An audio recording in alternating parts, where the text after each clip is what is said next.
میں نے کہا چاچا تیرے کتنے دھی ہیں؟ کہتے میری 6 بیٹیاں ہیں. میں کہ انہیں کہیں گھر پمیٹ کے وجنا ہے. تو یہ مسئلہ علماء لکھا ہے کہ زال دا حق کھاؤ تو دھی کو لکھ دے. میں طلاق نہ تو ہوں قرآن کرے دا پہ. میں کہ میں بد دعا نہیں دے رہا, میں نوشتے دیوار پڑھ کے تجھے بتا رہا ہوں کہ جو ہونے والا ہے. یہ بندہ جھاڑ دیکھے نا تو آ کے بارش چیسی ہے, بارش آپ نہیں میں سیندا پیا, وہ تجربے کی بنیاد پہ کہہ رہا ہے. تو اس نے معافی مانگی. بہرحال شکر ہو گیا جو بھی ہوا. تو کئی لوگ ان حقوق کھانے پہ غلط رہیں گے. اتنے حقوق کھاتے ہیں, اتنے حقوق الامان و الفید. اور کوئی بھائی ہیں جو اپنی بہنوں کے حق کھا کے خود کو سمجھتے ہیں بڑے پاک نہیں کرتے. بہن کا حصہ ہوتا ہے نا گھر میں, والد اللہ نہ کرے فوت ہو جائے تو بھائی بہن کو حصہ نہیں دیتے.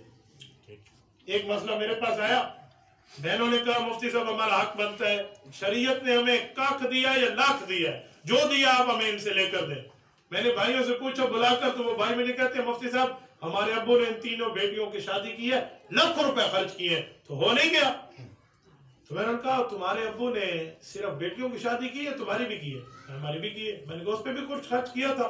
کہتے جی کیا تھا. میں کہ واللہ زمین تمہاری ہے, تیرے تمہاری بھیڑیاں دی ہے, اور مدرسے دے ہو مولوی ہو.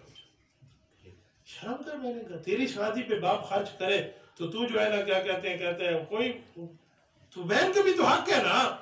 یہ کسی کو جہیز دینے کا معنی یہ تھوڑی ہے کہ آپ نے اس کو زمین کے حق سے فارغ کر دیا. میں ایسے خاندانوں کو جانتا ہوں, اس ڈی آئی خان کی بات کر رہا ہوں, جن نے اپنی بہنوں کی شادیاں نہیں کی اور ان کی بہنوں کی سر میں سفیدی آ گئی ہے. کیوں؟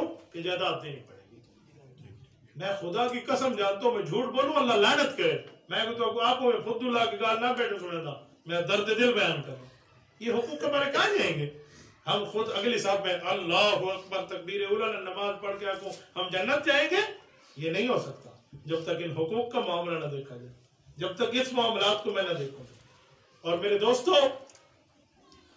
بعض چیزیں اتنی غلط آ گئی. ایسی بیویوں کا مسئلہ ہے وہ خاوند کی نافرمان ہے. میری خواتین میں گفتگو نا, آج بھی خواتین سن رہی ہو تو میں انہیں بھی سمجھاتا ہوں, میری ماں و بہنوں اس بات کو غور سے سن لو کہ اوپر اللہ کا حق ہے, نیچے خاوند کا حق ہے. اور جس نے اپنے خاوند کی نافرمانی کی ہے, حدیث پاک میں وہ جنت نہیں جائے گی. تو بیوی بھی حق کھاتی ہے. تو میں ایسی بیویوں کو سمجھاتا ہوں کہ حقوق دینے والے بنو. آپ حقوق مانگتے ہو تو حقوق دینے والے بھی تو بنے. یہ بات نہیں ہے کہ صرف بیوی کا حق ہے, صرف خاوند کا حق سے سارے حق سارے سامنے موجود ہیں. ان نافرمانیوں پہ یہ جو کہتے ہیں نا کہ کسی کی اولاد ماں باپ کی مخالف ہو گئی, وہ تب ہوتی ہے جب ماں اپنے خاوند کے خلاف, بیوی اپنے خاوند کے خلاف جملے بولتی ہے, بچے سنتے ہیں, وہ اپنے باپ کو گالیاں دیتے ہیں. تو یہ حقوق ادھر سے بھی دیکھنے چاہیے, ادھر سے. لیکن زیادہ حق زیادہ دل خاوند کا ہے, اس کو دل بڑا کر.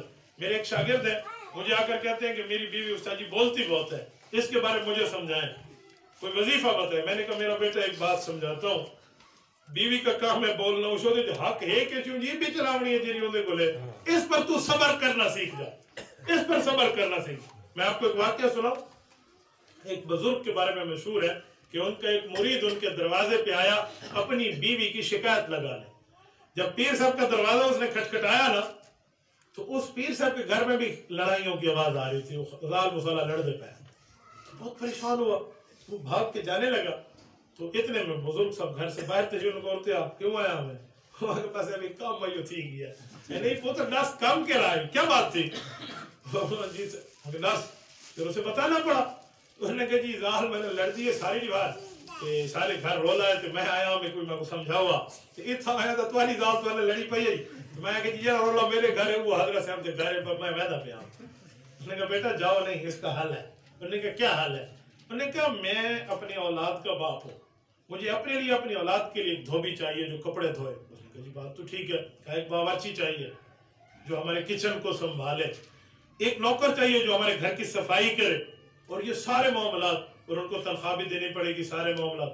لیکن جو میری بیوی ہے نا وہ فری آف دا کاسٹ, فی سبیل اللہ میرے دھوبی بھی ہے, میرے لیے باورچی بھی ہے, میرے گھر کی نوکر بھی ہے, صفائیاں بھی کرتی ہے فی سبیل اللہ, کھانے بھی پکا کے دیتی ہے, کپڑے بھی دھو کے دیتی ہے. تو جب وہ اتنے کوپریٹ میرے ساتھ کر رہی ہے تو میں اس کی چار باتیں نہ سنوں, یہ کون سی بات ہے؟ اس نے کہا حضرت میری آنکھیں کھول گئی, مجھے سمجھ آ گئی. تو آج گھر کے ماحول بدلتے ہی ایسے. ایک شاگرد مجھے کہتے ہیں ہماری بیوی جو ہے نا وہ اس طرح الٹے کام کرتی ہے. میں نے کہا اللہ کے رسول کے پاس ایک صحابی آیا, حضور علیہ السلام نے فرمایا میرے صحابی عورت الٹی پسلی سے پیدا ہوئی ہے، ٹیڑھی پسلی سے، فرمایا یہ ٹیڑھی رہے گی، اس کو سیدھا کرنے کی کوشش کرو گے تو ٹوٹ جائے گی، اس کے ٹیڑھے پن سے فائدہ حاصل کرتے رہو۔ میرے الحمدللہ 10 بچے ہیں اور 2 بیویاں ہیں۔ میں تو میں نہ آدھا بیٹھا تو صاحب اقبال لے آیا تو گالیاں سنا بیٹھا، میں تجربہ رکھتا ہوں اس پر۔ اگر میری گھر والی کبھی الٹا کام کرے تو میں پریشان نہیں ہوتا، کیوں؟ میں یہ بات سمجھتا ہوں کہ اس کی صفت ہے، اس کی فطرت ہے، اس کی نیچر ہے، یہ الٹی پسلی سے پیدا ہوئی ہے تو الٹا ہی کام کرے گی، مجھے اس پہ صبر کرنا آتا ہے۔ اور کبھی سیدھا کام کرے تو میں انہیں خوش ہو کے کہتا ہوں واہ تو ہی سیدھا کام کرے گی بھائی، واہ واہ کیا بات ہے، اس سے تعجب کرنا چاہیے، تو گھر مسئلے ٹھیک ہو جاتے ہیں۔ ہم لوگ سمجھتے جیسے باہر کی لڑائی میں باہر کو کون جی کہتے تیجی ایسی تیزی، تو گھر میں بھی لوگ ایسے کرتے ہیں، یوں ہی کریں گے تو اس پر طلاق کے مسئلے ہوتے ہیں۔ یہ فون گواہ ہے اور اللہ گواہ ہے، ایک دن میں بعض اوقات 1 درجن فون طلاق کے سنتا ہوں۔ اور جب دسو میں آنکھ بیٹھا ہوں تھی گئی ہو سی، میں مکالا مال بیٹھا ہوں 2 لفظ آکم تھی گئی ہو سی، یہ روزانہ کی بنیاد پہ، روزانہ۔ اس دن میں صبح نماز کے بعد یہ باتیں گھر میں بیٹھا تھا تو ایک کال آئی، میری عالیہ کی آنکھوں میں آنسو آ گئے۔ میں نے اس کو بتایا نا کہ یہ ظالم ہی ہونا،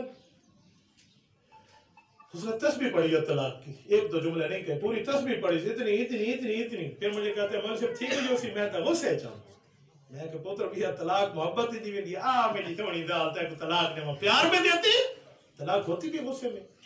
وال تو مقالا مال بیٹھے تھے، ہن اللہ 3 آپشن دیتے ہیں، 3 پورے تھی گئے، ہن مفتی عبدالواحد جیبوں کاٹ کے تو بھی آپشن دے۔ تو یہ ظلم وجہ خاوند میں 2 جملے برداشت کریں۔ تو میرے دوستو یہ چند حقوق تھے، میں نے چند باتیں آپ کی سما خراشی کی ہے، اگر کوئی بات غلط نکل گئی ہو آپ کی شان میں تو میں اللہ سے معذرت خواہ ہوں، اور اگر ٹھیک نکلی ہو تو اس پہ عمل کرنا سیکھیں۔ آج سچی تھی اصلا پوری لین دین پوری کی تھی، یہ جتنے حق جتنے کھاونے اتنے کھانے، اتنے جملے۔ ایک خاوند تھی میرے پاس، مجھے کہتے ہیں یہ جو میری بیوی ہے نا، میں اس کو لے کر آیا ہوں آپ کے گھر گئی ہے، اسے ذرا پردے میں سمجھائیں، یہ میری امی ابو کی قدر نہیں کرتی۔ تو میں نے اپنی اہلیہ کو میں نے کہا اس سے پوچھو اس کی خاوند کے ساتھ کیا فرق ہے؟ تو اس بیوی نے کہا کہ میرا خاوند روزانہ میری ماں باپ کو گالیاں دیتا ہے تو میں ادھر پیو کو غلام دے بھول نہیں سا ہوں جلے تو ساس سورے کو پڑھ سے ہیں وہ تیرے پیو دی میرا خلی عزت کرے سی۔ تو بات کیا تھی؟ کہتے ہیں میرے ابو جاتے ہیں نا سسر